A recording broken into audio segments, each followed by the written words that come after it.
Hi and welcome, it's Hayley here from Parallel Coaching.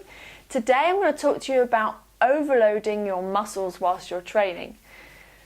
I'm also going to give you 4 top tips so that you can reach overload time and time again for yourself or also for your clients.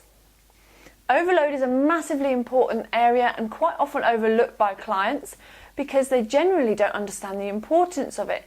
Whatever your goal, whether it is strength, hypertrophy or endurance, it is really key to be able to reach overload in each of those required rep ranges.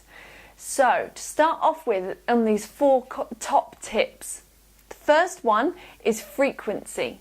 Increase the frequency that you are training so that you're maybe training a couple more times per week towards the end of your progressive plan. Make this gradual improvements over time and you'll start seeing massive results. And remember, this is a really key one for endurance in particular.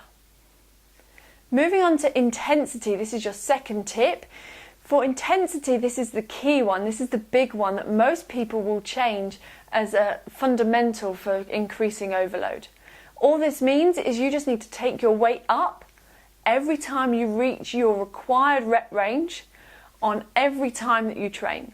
This might be by a pound, it might be by a kilo, it might be by a couple of kilos, and that just depends on your rate of improvement as you go through, and only a sign that you're adapting really well. Don't be scared to increase the weight. Okay, tip number 3 is going to be time. Time is a massively important one and often overlooked. This doesn't mean you have to go for an hour and a half session. This means increase your time under tension. Now you've got 2 areas of contraction. You've got a concentric contraction phase and you've got an eccentric contraction phase.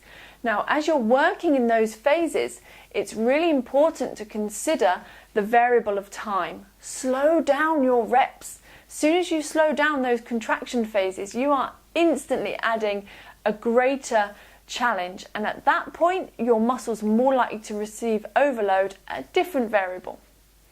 Okay, so the next one is type. Change around the exercises that you're doing. Your muscles love variation.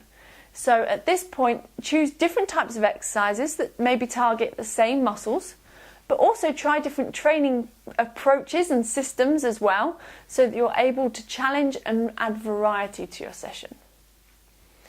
So they are your top 4 tips. Implement these over a gradual time frame so that you can really progressively overload your muscles. If you've enjoyed this today, make sure that you subscribe to the YouTube channel below and also pop a little comment underneath as well, as it would be great to hear your feedback and also any future tips and advice that you would like.